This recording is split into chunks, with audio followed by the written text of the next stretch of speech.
Welcome back, Team FRAG-MENTAL. As always, I really appreciate you joining me. Now, I think 2021 has been a pretty decent year for fragrance releases. So in this video, I'm going to tell you which ones have impressed me the most. Stay tuned.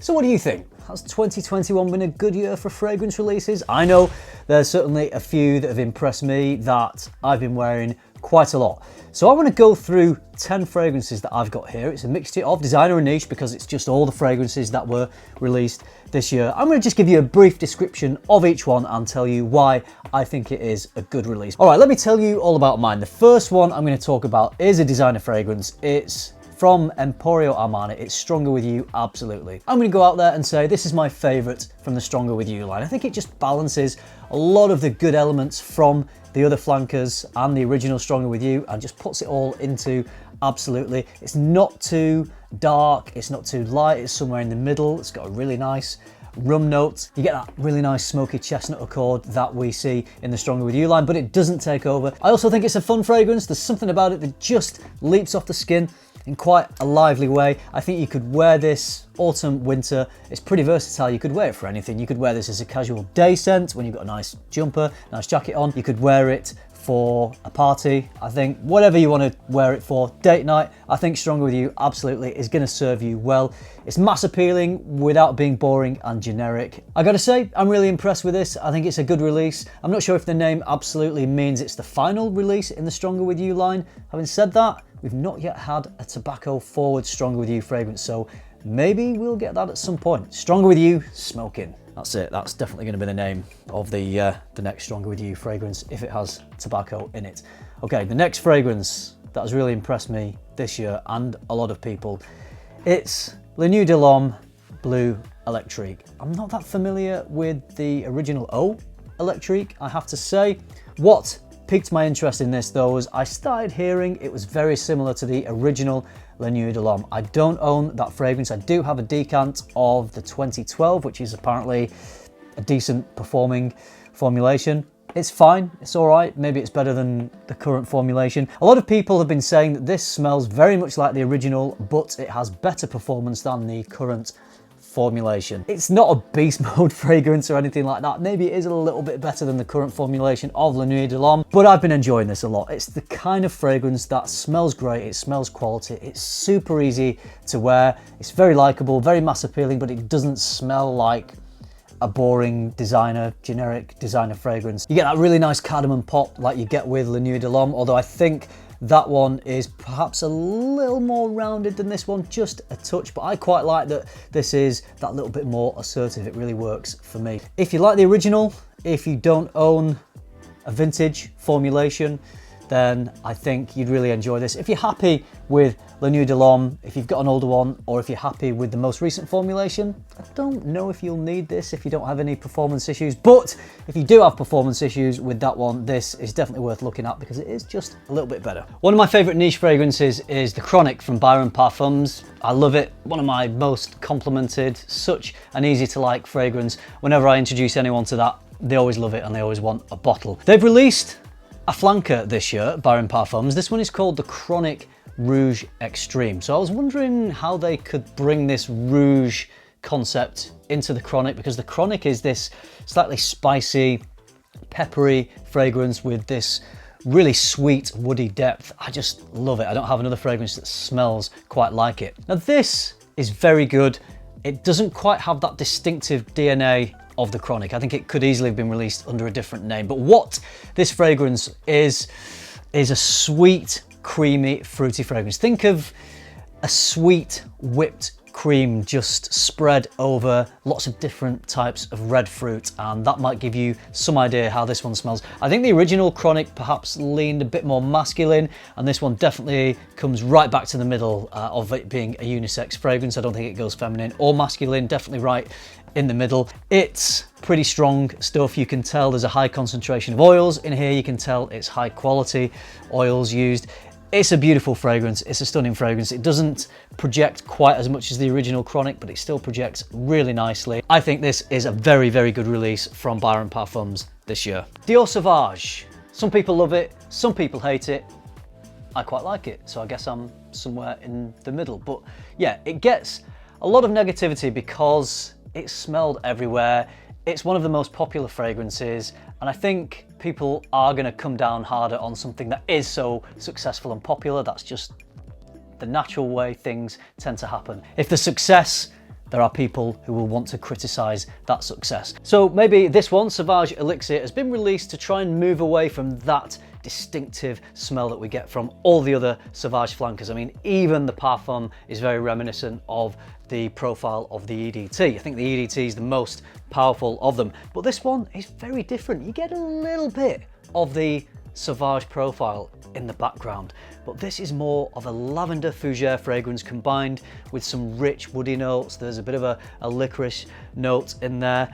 So I think it is classic meets modern. I think it's more refined. It's not quite as soapy as the EDT, definitely not as shouty as the EDT. That got on some people's nerves. It's got a nice bit of refinement to it. It's classic meets contemporary. I think Dior did a great job with Elixir this year. The next one is another flanker. This time it's the flanker to a popular niche fragrance from Amouage. This is Interlude Man 53, so called because it has a 53% perfume oil concentration. So you would think it would be even more beastly than the Blue Beast Interlude Man, but it's not. It's still as strong. It's got the longevity on the skin, but it doesn't fill the room quite as much. It's a little softer. It's a little more rounded. Dare I say it, a bit more mass appealing and wearable. For all those reasons, I think it is a superb fragrance. I think if you own the original, perhaps you wouldn't need to own this because they do smell quite similar, but I don't own the original, so out of the two, I would certainly be choosing a bottle of Interlude Man 53. Stunning stuff. I've had some great reactions to this. I was out having some drinks with some friends. When I was leaving the bar, one of the people working in the bar stopped me on the way out and said, "What are you wearing? I really want to get that." So I gave him the name, he wrote it down, he saw the price, and he threw his bit of paper away. No, I don't know if he did that, but I think he was quite shocked. It's £390 for 100ml, but it's strong stuff, so, you know, I think it's probably worth it. Designer next. Another flanker. Wow, there's been a lot of flankers this year, and I've got a few more flankers to come in this list. I really enjoy Tom Ford Black Orchid. Some guys think it's a little too floral, a little too feminine. If you haven't tried Black Orchid Parfum, it might not necessarily change your mind, but I do think it leans a little more masculine. It's a little richer. There's some rum in here, so it's boozier. So I don't think this smells feminine to me at all.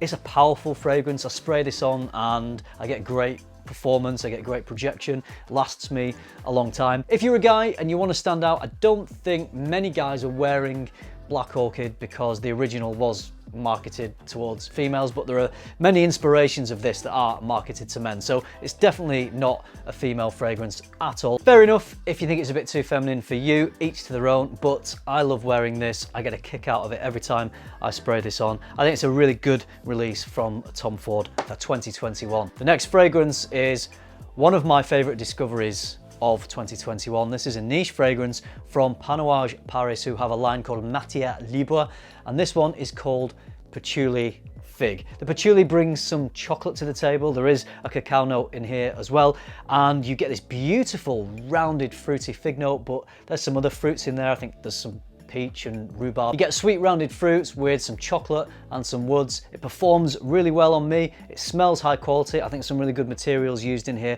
Lovely blend, not expensive, goes for about 95 pence per mil. You can buy this direct from the Amouage Paris website, and I think it's free shipping as well. I think it comes from France, but it is free shipping. Really good stuff from Amouage Paris. Another flanker. We've had a few flankers to the original Spicebomb. That's a great fragrance.